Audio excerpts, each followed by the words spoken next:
panas. Masakan tidak, bendera Zion bertebaran di negeri serambi Mekah, mana lagi kalau bukan negeri Kelantan. Ya, baru-baru ni telah tular video memaparkan sebuah bot mengibarkan bendera negara yang tak diiktiraf tu semasa program 500 pelayaran Solidariti Kelantan untuk G pada Jumaat lalu di Sungai Kelantan. Video tersebut telah menimbulkan rasa kurang senang dan mencetuskan perdebatan hangat dalam kalangan penduduk di negara ini, khususnya di media-media sosial. Yalah, dah kenapa sangatlah penduduk Kelantan ni hamak nak kibarkan bendera tersebut. Bendera tersebut selayaknya hanya berada di bawah telapak kaki.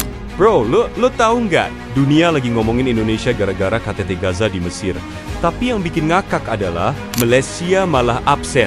Negara yang tiap hari teriak bebaskan Palestina itu justru nggak nongol di forum paling penting. Perannya lagi di saat Prabowo lagi berpidato lantang soal kemerdekaan Palestina, di negeri jiran malah bendera Israel berkibar di Kelantan. Auto malu.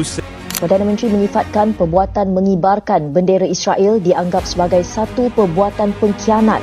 Datuk Seri Anwar Ibrahim menegaskan tindakan mengibarkan bendera Israel di mana-mana program di Malaysia adalah satu kesalahan dan tidak boleh diterima sama sekali kerana ia bertentangan dengan dasar negara. Sehubungan itu, beliau mahu polis mengambil tindakan tegas ke atas penganjur program 500 pelayaran Solidariti Kelantan untuk Gaza yang mengibarkan bendera Zionis ketika melakonkan semula insiden melibatkan sukarelawan Global Sumut Flotilla GSF. Jadi dasar negara termasuk bendera walaupun apa matlamatnya itu adalah salah dan saya setuju supaya polis PDRM mengambil tindakan yang sewajarnya. Mana ada negara di dunia seperti mana masa kita dijajah, orang yang angkat Union Flag itu kita anggap pengkhianat. Sama juga dengan apa yang berlaku soal bendera. Walaupun apa alasan diberikan, saya setuju supaya tindakan diambil supaya menjadi pengajaran, jangan berlaku. Jadi gini, di Sharm el-Sheikh, Mesir, berlangsung konferensi tingkat tinggi Gaza, ajang penting buat negara-negara Islam nentuin langkah konkret bantu Palestina. Nah, Indonesia hadir lewat Presiden Prabowo Subianto yang pidatonya bikin dunia tertegun. Tapi Malaysia kosong, nggak ada wakil, nggak ada pernyataan resmi, padahal mereka sering pamer seolah paling peduli nasib Palestina. Ironi banget kan?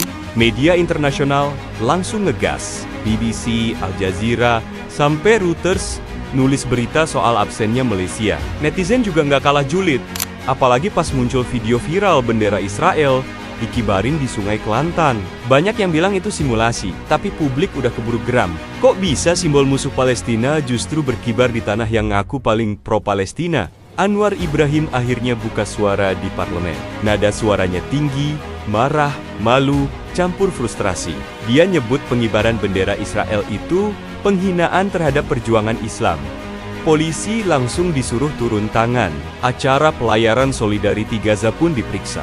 Sehubungan itu, beliau mahu polis mengambil tindakan tegas ke atas penganjur program 500 pelayaran Solidariti Kelantan untuk Gaza yang mengibarkan bendera Zionis ketika melakonkan semula insiden melibatkan sukarelawan Global Sumut Flotilla GSF. Jadi dasar negara termasuk bendera walaupun apa matlamatnya itu adalah salah dan saya setuju supaya polis PDRM mengambil tindakan yang sewajarnya. Mana ada negara di dunia seperti mana masa kita dijajah, orang yang angkat Union Flag itu kita anggap pengkhianat. Sama juga dengan apa yang berlaku soal bendera.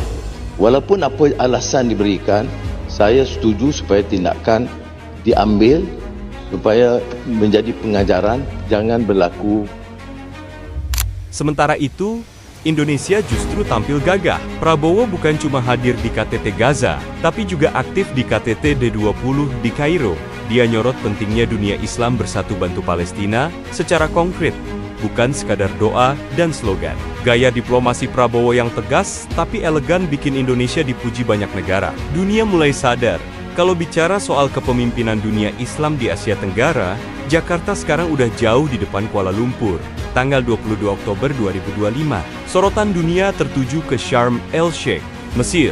Di sana digelar KTT Gaza, forum penting buat negara-negara Islam nentuin sikap terhadap agresi Israel. Indonesia hadir lewat Presiden Prabowo Subianto yang pidatonya disambut tepuk tangan panjang. Tapi anehnya, Malaysia yang biasanya paling vokal soal Palestina malah nggak kelihatan batang hidungnya. Sementara dunia kagum sama sikap tegas Prabowo, Malaysia justru kebakaran jenggot di dalam negeri. Dan kita juga tahu tentang, Tan Sri Speaker, pendekatan kerajaan berkenaan dengan Israel. Kita mengecam Israel.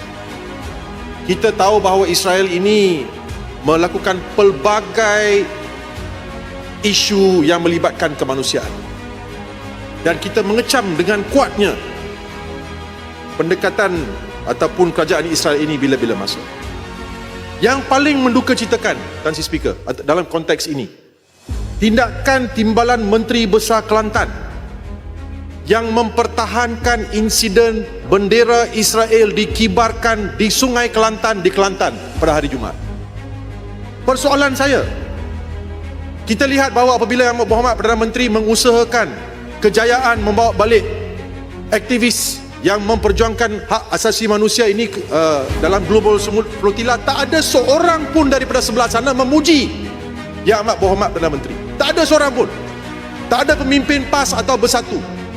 Tetapi apabila isu bendera Israel dikibarkan di Sungai Kelantan, takkan orang Kelantan tak tahu kalau kita nak demonstrasi bakar bendera itu, pijak bendera itu.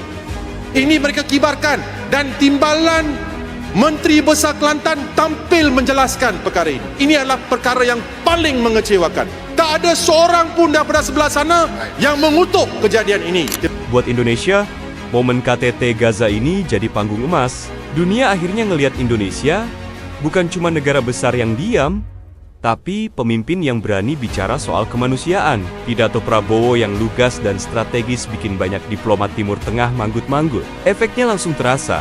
Hubungan RI dengan Mesir, Turki, dan Qatar makin mesra, bahkan ada pembicaraan baru soal kerjasama energi dan pertahanan. Diplomasi berubah jadi peluang ekonomi. Di level global, langkah Indonesia ini bikin reputasi ASEAN ikut naik. Dunia Barat mulai sadar kalau Asia Tenggara bukan cuma soal perdagangan, tapi juga punya peran moral dalam isu Palestina. Indonesia jadi jembatan antara dunia Islam dan Barat, posisi yang dulunya diincar Malaysia. Beberapa media internasional bahkan nyebut Prabowo sebagai suara baru dunia Muslim moderat. Artinya, Indonesia mulai jadi pusat gravitasi baru dalam politik global. Sementara itu, Malaysia lagi kena efek sebaliknya. Absennya mereka di forum Gaza dan viralnya bendera Israel bikin kredibilitas luar negeri Kuala Lumpur jeblok. Investor mulai mikir dua kali karena citra stabilitas politiknya terganggu. Bahkan beberapa negara Timur Tengah kabarnya menunda pertemuan bilateral. Ironisnya, peluang yang lepas dari tangan Malaysia justru masuk ke pangkuan Indonesia yang sedang naik daun. Dari semua drama ini, satu hal jadi jelas. Indonesia lagi naik kelas di mata dunia. Langkah Prabowo di KTT Gaza bukan cuma pencitraan, tapi strategi nyata yang ngasih pesan kalau RI siap memimpin percaturan global, terutama di dunia Islam. Di saat negara lain sibuk cari sorotan, Indonesia justru dapat spotlight karena ketegasan dan konsistensinya. Dunia akhirnya sadar, diplomasi kita bukan cuma basa-basi, tapi punya arah dan keberanian. Jadi, kalau ada yang masih meremehkan arah politik luar negeri Indonesia, sekarang waktunya buka mata. Dunia udah mulai menatap Jakarta, bukan Kuala Lumpur. Don't buat kita, rakyat Indonesia, momen ini harus dijaga. Jangan cuma bangga sesaat, tapi terus dukung diplomasi yang bermartabat dan berdaulat. Karena ketika Indonesia bicara dengan tindakan, dunia pun akhirnya mau mendengar.